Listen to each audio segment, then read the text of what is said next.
Welcome to another episode of the True Beast Podcast, brought to you by xdog.com, where you can find the world's greatest health enhancement harness for dogs, the X-Dog Fitness Vest. Exercising your dog has never been easier or more effective than with the X-Dog Fitness Vest. So if you're looking to enhance your dog's health or level up its life, be sure to check out xdog.com. And today's episode is episode number 52. And for those who are new to the podcast, right, I got my co-host Trevor from T-Fit and Fit Bullies, and of course Jamarcus Best, Mr. Live Free CEO. But things that you can expect from the podcast, right? You can expect us to talk about our journeys when it comes to dog nutrition and fitness, producing products, being entrepreneurs in business, and also things that help us level up our own life, right? And so for those who don't know me, I'll go ahead and introduce myself. My name is Stan Smith.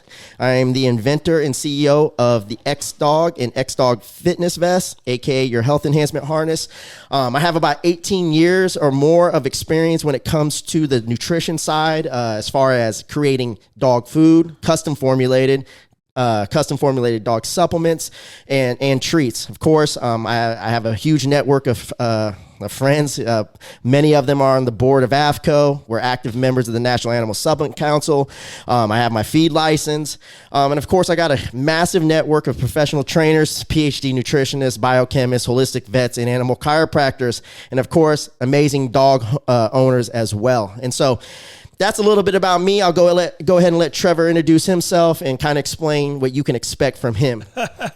Well, if you know me, I'm an asshole. And I like putting people on the spot. I don't care what people think about me, to be clear.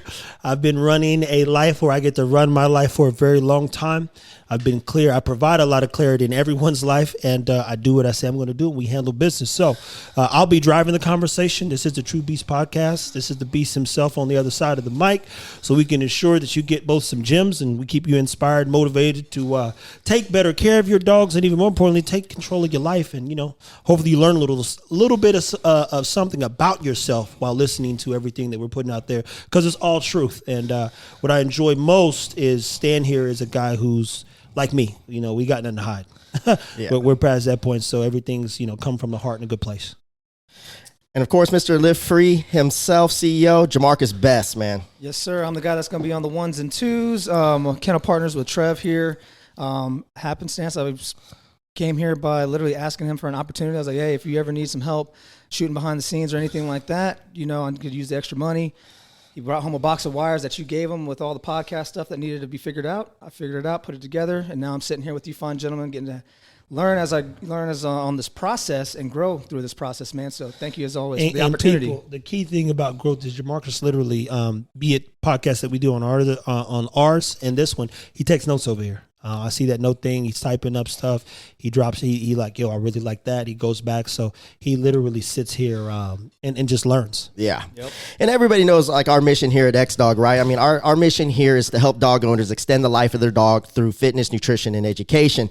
And so having this network and having the resources and be able to share it with you guys, so you guys as dog owners have the opportunity to lower the risk of health-related diseases, slow down the aging process of your dogs, and not just let them live, but help them thrive and live a super high quality life. And so there's been so much misinformation when it comes to how you should feed your dogs, the misinformation on the importance of exercise, you know, and so this is why we're actually doing this podcast. So again, thank you all for tuning in, and stay tuned. We're going to continue to keep giving you guys more golden gems as we go. Boom. So look, check this out. Today's topic, and mind you, people, here's the beautiful. The boss here doesn't know, meaning Stan, he has no clue what's happening. I show up, I've got some questions in mind, and he's pretty good on the whim, which means, you know, we've got good synergy, but we're going to talk about anxiety and fear. Okay. Because there's not one without the other. I see that the X-Dog Vest, and you've been making some posts recently about what anxiety looks like, you know, people that are dealing with anxiety. So go ahead and kind of enlighten them on first what the X-Dog does when it comes to a dog dealing with anxiety, what it does for the dog. Okay, so that's a great question, right? And so let me dial it back just a few seconds before I address that question. And this is where I kind of fell into problem as a business owner. So if you guys are trainers or business owners, sometimes we overcomplicate things. When I look at the X-Dog Vest is a health enhancement harness, but there's so many areas it can enhance. So I got to the point where I'm like, I want to cover so much shit, right? But at the end of the day, I'm really not covering nothing. So this week is ironic. Took a deep dive in how the X-Dog vest can actually address anxiety and stress. As a person who has dealt with anxiety and stress, a lot of that stems from uncertainty, right? And so dogs who tend to have anxiety and stress also stem from probably an area where they're very uncertain, right? What does that tell us? The owners, right? The owner's not confident, or the owner's not communicating with their dog correctly and exposing them to environments to develop trust to lower that risk. And so we knew out there that there's a product out there right now that, most anxiety vests, for example, focus on one thing, and that's compression. Right? Like there's a jacket out there where they focus on compression. Where I feel the X-Dog vest is superior is that we have what we call an X-Dog equation, right? So we take what we know is already been studied and that works, right? That is compression and weight. Weight in most cases deals with adding more compression, right? Now, we take it a step further. So we got compression plus weight. We take it a step further by incorporating exercise. So as soon as the dog is wearing the X-Dog vest, it is immediately employed in working out. Every movement is earned. Why is that important? It's important because when you exercise, it releases what? Endorphins, dopamine, serotonin, oxytocin, all these feel-good chemicals.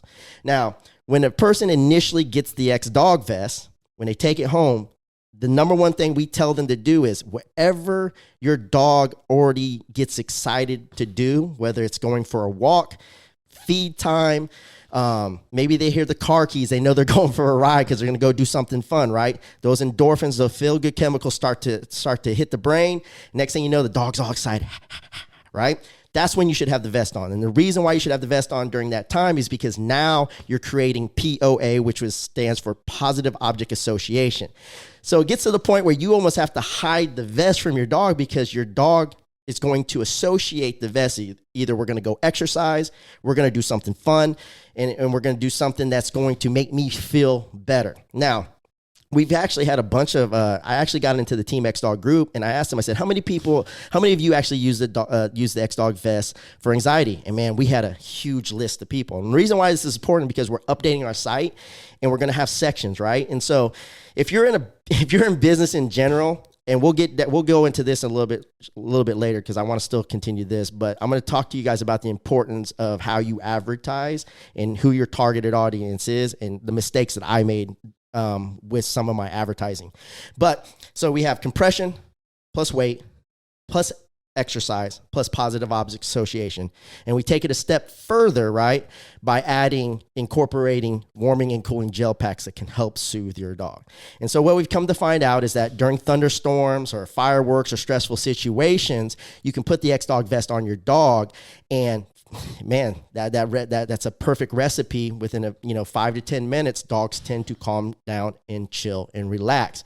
What was interesting is that when I did that post, I had a lot of people say, when I took my dog out for walks, right, and into new environments where there's going to be a lot of people, I also noticed that my dog wasn't reactive as much. So they were a lot calmer around different locations and strange people, right? And so that's how the X-Dog vest really addresses anxiety.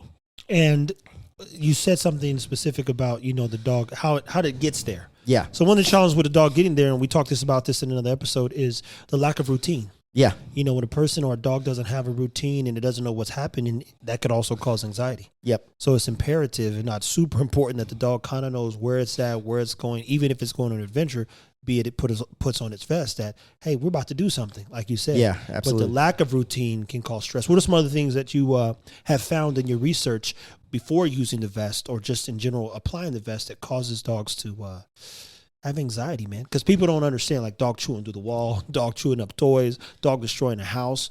That anxiety stems from the lack of stimulation as well. So that takes us back to the X and X-Dog exercise. Yeah. So why that exercise is so important.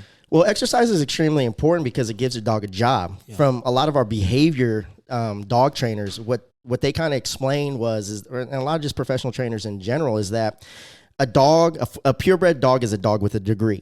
A mixed breed dog is a dog with multiple degrees, right? Yeah. And so if they're not working, they're unemployed. And if they're unemployed, they're depressed and frustrated. I think some people might be disconnected to that because, most people just go and buy a dog, right? Yeah. Not even knowing that every dog, except maybe 2 or 3, trace back to its ancestral roots, but every dog was created by a man. Yeah. And it was created to do a task. Sure. To say the least. So when I love the degree and I get it completely. Yeah. But a working dog's degree is what specific? Let's say we know you got some shepherds. Sure. What was a shepherd designed to do?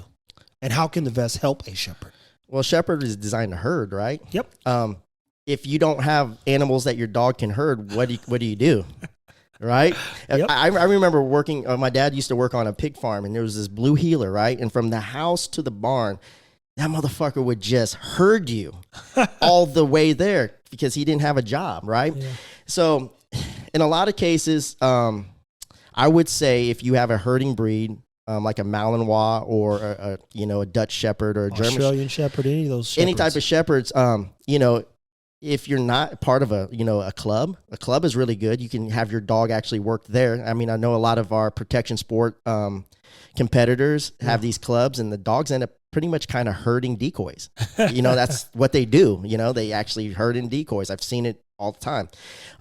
But just giving your dog a job and exercising can help at least eliminate some of those desires that it wants to have, because at the end of the day, when a dog is destructive around the house, digging, excessive barking, it's because it has a lot of pent up energy and it's trying to get that energy released. I mean, how many times have you bought a dog bed and you've came home and that dog bed in the kennel has just been in 500 million pieces of cotton? Man, it's awful. It's awful, right? I don't even use dog beds anymore. I just use blankets, Yeah, exactly. Those $2-3 ones from Walmart, right? Yeah, easy to wash, And that's the part that I think people are missing. Dogs were designed to do something. Period. Even companion breeds, they were designed to do something. So you have to stimulate them because we know if you can't associate yourself with what just happened in COVID, right? Yeah. For 2 months, we were all sitting around, and then there were videos that went up of how much wine people were drinking. Yeah. Just because they're losing their mind in their houses. Sure. You were designed, the body's a machine. It was designed to work.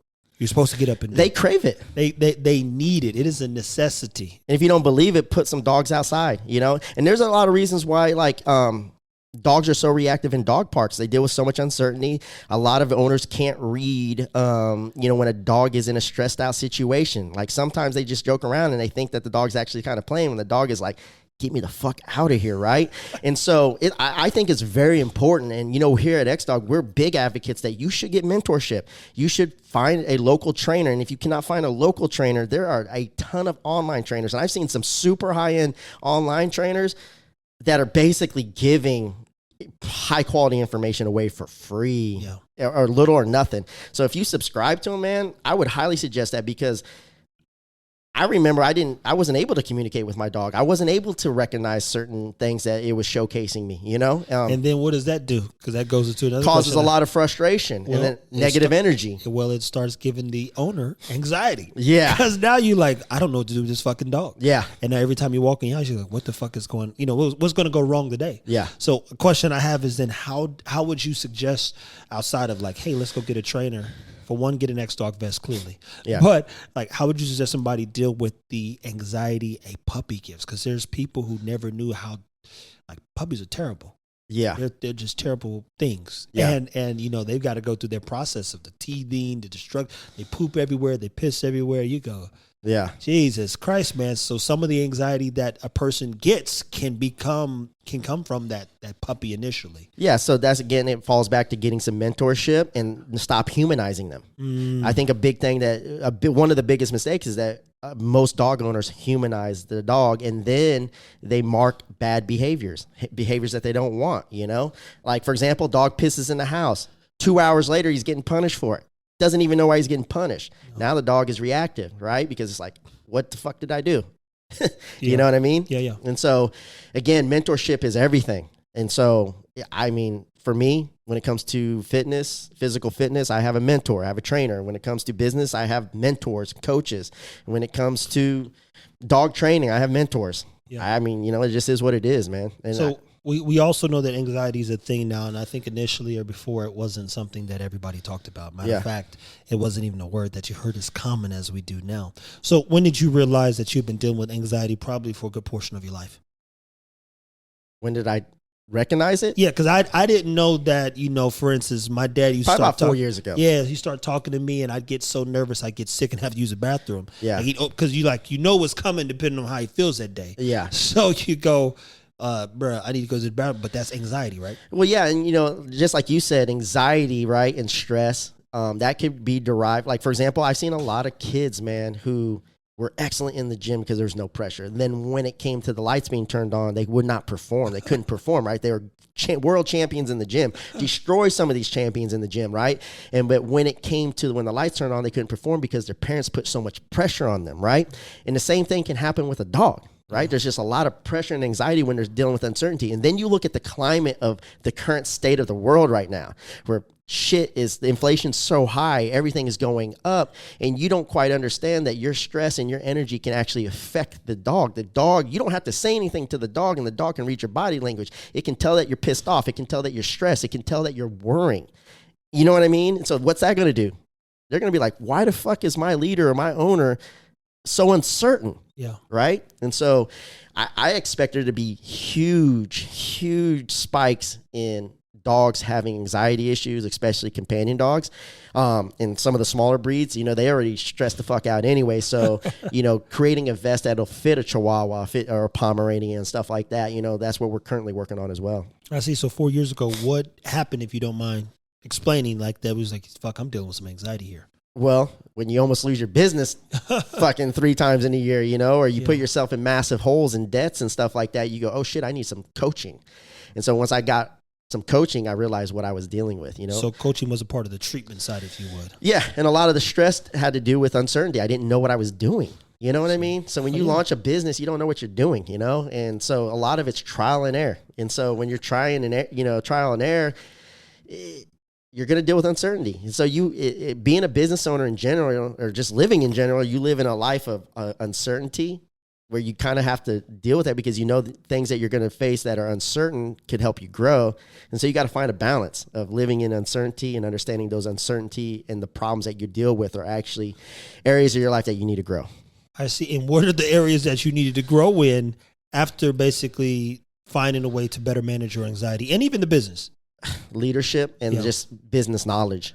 There you go. Just leadership and business knowledge. Those are 2 big factors for me. I see. So, and then we got operators, owners, people that are thinking about starting a business right now. What are some of the knowledge that you think they need to start a business before they go down a rabbit hole of fucking up? Because everybody's going to fuck up. And people, he's Cuban and all the people that I listen to, they'll tell you the one thing that's going to go wrong in business is everything. Yeah. And so if you think, hey, I'm about to do all this, you might have a good year, but trust me, hell's coming. It's inevitable. So you got to be a good manager of yourself. And then even more importantly, have the right people around to keep you, basically not veering off that path, even when it doesn't feel like you're being successful. Well, for example, right, like this product, the X-Dog Vest, derived from a problem that I was having on a personal level. But I've also made the mistake of trying to sell people things that I think that they want instead of really listening to the audience or the consumer and what they actually want and actually giving them what they want. You know what I mean? Yeah. And so being able to kind of understand that is probably big. Obviously, you got to understand finances. You got to know how to read a profit and loss sheet, right? But I would say the number one thing, learn how to serve your customers. Like, you know what I mean? Like customer service is pivotal. And start with trying to get 1 customer and then double that. Get 2 customers, then get 3 customers and serve them and give them a personal experience that they've never experienced before. Right now we're moving into an era of automation. A lot of people are automating things.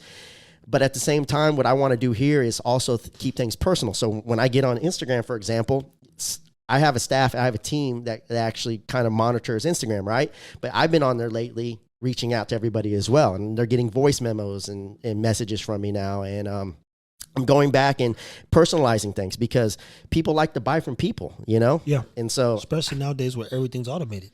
Dude, I went into Walmart the other day. Like we went into Walmart and everything is self-checkout now. Every line. not like a section, every line, and that was fucking wild to me. It's wild, but Walmart also has some of the worst. Like they be like trying to get you to the line. They're not the nicest people. Yeah, you go fuck, dude. Yeah, it's always something going wrong there. So in my experience, there's nobody ever in the aisles trying to help you or nothing. Like, nobody's like, hey, is there anything I can help you looking for? Culture there's bad. I'm trying to tell you, you even look at somebody like this, nigga. Please do not ask me for shit. Yeah, I ain't come here for this. Yeah, I'm here to get my little $12. That's all. Leave me alone. Yeah. So talk about anxiety and its connection to fear, because once you do make some, you have a few hiccups.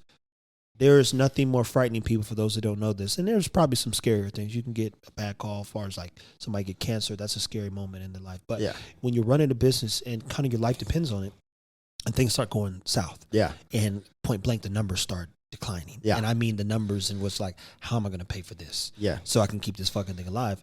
What's some fears that got the best of you?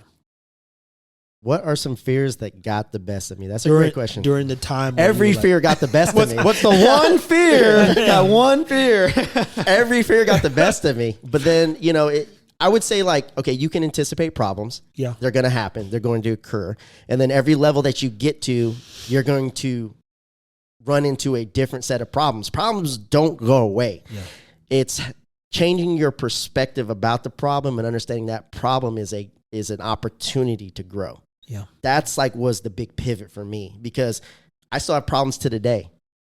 They're just micro problems compared to the other problems. But, it's just one of those things. Problems don't go away. And so you have to, I would say, learn how to understand and change your perspective of what a problem is and look at it as an opportunity, because it's telling you something. If you have a problem, it's telling you something. So, for example, if a dog is having digestive issues, it's letting you know that it's having problems, right? Yeah. So how do we address that problem? We probably start with the gut. Absolutely. Right? Change the food. Yeah. And so, that's the advice I would definitely give right there is change your perspective. Not just with business in life. You got to change your perspective in life. Like that was a big pivot for me. Everything I look at now is a lot different. I'm not as, I'm pretty intense, but I'm not as intense as I used to be. But keep in mind, what drove that intensity? And I know, to be clear, people, we spoke about, we'll just say some negative behaviors at times due to maybe the lack of skill when it comes to leadership. Yeah. And even realistically laying out expectations for people. Yeah. So you're like, hey, different times, even in life, we expect people to like see this, do that, such and such, but you didn't tell them, Yeah. And it wasn't nothing for them to fall back on or say, I'm like, do you see this piece of this sheet of paper I gave you? Yeah. It told you to do this and that. Like, you never gave me a piece of paper. Yeah. What are you talking about? Oh shit, I left that on the computer. Oh, I did that for me. Now you created everything for you. And then keep in mind, unfortunately, and I'm saying unfortunately because everybody learns different as well. Yeah. So now you might have to repurpose it. Sure. Have fucking what they call continued educations at times. Yeah. So you can continue to revise or revamp or reinvent even the way in which people learn how to help you manage your business. Yeah. So when we talk about fear, then what were some fears that you think got in the way of you even being progressive as a leader? And sometimes it's pride. That's the point I'm getting. Sometimes I know too much. They should just figure it out. It's like pride, ego, all that gets in the way. One of the biggest mistakes I made was expecting the people that you bring on to work just as hard as you. I was listening to a thing on TikTok today with Kobe. We were talking about Kobe Bryant. They're like, the guy asked Kobe, he's like, why are you such an asshole, right? And Kobe's like, well, I don't respect my team's work ethic. Like, some of the players, like they would come in 10 minutes before practice and be first to leave. You know what I mean? So you got to understand that, one, as a leader, you have to have clear expectations, right? Mm-hmm. Like that's something I had to learn more. Right now we're still working on developing systems, and systems are pivotal, man. I can't explain how important systems are. And then also getting around like-minded people, man. That's like crucial. Like whenever you guys come over, my energy level is completely different, you know? Yeah. Not to say that my team over here doesn't, spike up my energy levels. But having those like-minded people, or when I go hang out with some of my mentors or people in the groups that I'm in, it just changes your level of energy, and I think that also directs off the dog too, like you want a calm dog, you got to be calm. You want to hype your dog up, increase your energy levels. Yep. You know, you ever notice that? Like, Of course. Yeah, I mean, it goes hand in hand in everything in life. You really are the conductor in every and all rooms that you go in, but the room's as good as your ability to communicate. yeah, And that's the one thing that my dad stressed as a kid. He said, as long as you're educated, there'll be no room that you can't go into. yeah. I think we recognized that on last Sunday when we were trying to script something, it didn't work. When we just had hosted a conversation, it was like, holy shit, it was like this, you know, it's fluent, organic, natural, and more informative. So the one thing I would tell people too is then to practice being in settings where people are progressive in thought, and that might make you uncomfortable because maybe you don't practice that a lot. I'll tell people every day I get to wake up and go practice being me. Yeah. And that could be complicated for people because they got to go clock into a job and be somebody that pleases somebody all day long. Then they got to go back, potentially deal with kids or whatever else. So the key even here is everybody's practice being themselves every day. And that makes people both comfortable and uncomfortable, but you get something from it. Yeah. So now when you're no longer looking at the problems that maybe a person or a room could create, you're like, oh, that's, you know, something to take away. Yeah. I love in some form of fashion being corrected because you never know what you can learn from the average Joe. Yeah. And definitely from the greats. Especially when it comes to personal growth and development, when you think about certain things, man, like, for example, a lot of people vicariously live through their dogs. They want their dogs to be confident in certain areas and environments, right? Yeah. But sometimes they're not themselves, No, you know? no, not sometimes, most times. Like Most of the times. But that's where you need to take a deep dive into it, because when you do, you'll realize, oh shit, you know, like I was so afraid to lose, like in certain, like when I used to train MMA and jiu-jitsu and stuff, I wouldn't go to compete in tournaments because I was so afraid to lose. Instead of just focus on winning, taking those losses and having a perspective like, hey, I learned something. I got caught in an arm bar. Yeah. Let's learn how to get caught in an arm bar. You know, it's just one of those things. But you know, that's the catch-22. Go face your fears, right? It's, you know, I fucking fear poisonous snakes. I'm not gonna go fuck with them. Sorry, you know. Hey, I don't think anybody should, but people do all the time. Yeah. You know, we know what happened to, unfortunately, Steve Irwin. All the alligators and a stingray took him out. You go, Jesus Christ, man. All the things that you did, and that got you. So if you're just going to inspire some people to kind of better manage and deal with their fear moving forward so they can avoid anxiety at all costs, one question first is, what keeps you going here, man? Like, why? If you get to a certain place, like you clearly got a dog in you, you clearly got a little fight in you, and you want to keep this thing rolling. A lot of people, as you know, they throw in the towel by now, especially in moments that are pivotal, that be it, things are about to fail. I'm in the red. Like there's red, and then there's like, fuck. We might have to close the doors and move back into the house red. Yeah. But even more importantly, none of that stopped you from really like progressively moving forward. So what's one of the things that you could, you know, maybe put out there to help people better manage their fears and that fear of losing? Well, you're going to run into these thresholds and these challenging times, right? You're always going to get thrown to this weird curveball that you are not expecting, or you're going to run into a situation that's going to be extremely challenging to the point where it's supposed to break you. But if you don't allow it to break you, I think that's like one of the biggest reasons why I am where I'm at today, is because I didn't give up. And it's easier said than done, right? Because people are like, you just got to push on through. But a lot of people now, especially, it's going to even be more challenging if you don't switch your perspective. Because right now, the era that I went through, we didn't have the internet like that for the first 6-7 years, right? Now you can fast track it. But now the catch-22 on that is that you want things fast, but then you still have to put in the work, which takes time, right? Yeah. And so it's like, fuck. But again, what was the question? What would be something you could tell somebody, basically? Push through it. Yeah. Push through it. What you just said is easier said than done. So what should they be doing when they're pushing through it? Areas that you do not have knowledge in, man, have massive knowledge in. You can't, for example, like, in order for me to showcase this product, I got to know this product in and out. Yeah. As best as possible. A lot of people lack confidence because they lack the knowledge. So for example, as I'm developing some of our coaches here at X-Dog, right? A lot of them fear being vocal. And the reason why they fear being vocal when it comes to, say we generate a lead, is because they're not confident about the product. They don't know the product. They're not investing time and energy into the product, right? And so you got to know what you're offering your client, and you got to also know that you are the product and not the product is the product. Don't sell the product, don't offer the product, sell the benefits and the results, right? Yeah. And so it's just one of those things. If you got to have a purpose, right? If you make it about you and you make it about money, you're not probably going to be successful. You'll make a little bit of money, but if you don't have a purpose, it doesn't matter. I try to focus on, like, we don't have sales reps. We have people who serve people. That's just what it is. We try to identify what the issue is with our client, and what goal they're trying to have. And then how can we help them solve that problem or reach that goal? That's all we focus on. We try to just, again, give the owners the tools and equipment to achieve the results that they're trying to achieve. Now, at the end of the day, it's all up to them to do the work. But we're here for them. One of the biggest things that I tell our staff over here is, like, you may get people who hit you up. And for example, like, they may hit you up and they may not have a question about a product. They have a question about another product. And I always tell our clients, listen, man, hit us up if you have a question. Whether you don't have to buy our product for us to help you. If you have a question about certain dog food, you have a question about certain supplements, you have a question about veterinarians or different toys and stuff. If I don't have the answers, I have a network where I can at least lead you to somebody who could possibly help you out, Yeah. But a lot of people won't do that because they go, well, what's in it for me? You're not giving me money, so I'm not going to help you. You know what I mean? And that's what separates us here at X-Dog, because our purpose is to equip dog owners. Whether they purchase any of X-Dog products or not, doesn't matter.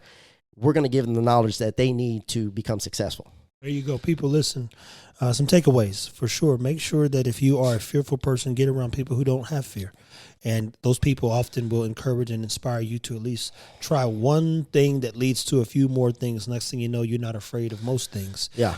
Get around some people who have a lot of skills. Yeah. Skills and talents and tools. I mean, those things can make or break a person, especially in times like COVID, where some people lost their jobs, were furloughed, and didn't know what to do because they're so used to waking up every day, putting in 8 or 12 hours, coming back and dealing with their lives. Yeah. And whatever that may look like. Yeah. Anxiety, it is a real thing. It is something that takes over your body. Yeah. It unfortunately can get the best of you if you allow it to, but you got to walk out the door every day to be better. In some form or fashion. So manage that through effort. And that is a constant practice, again, of being oneself. Yeah. I know we've got a would you rather question coming. Anything else they want to tap into? Do you have any questions?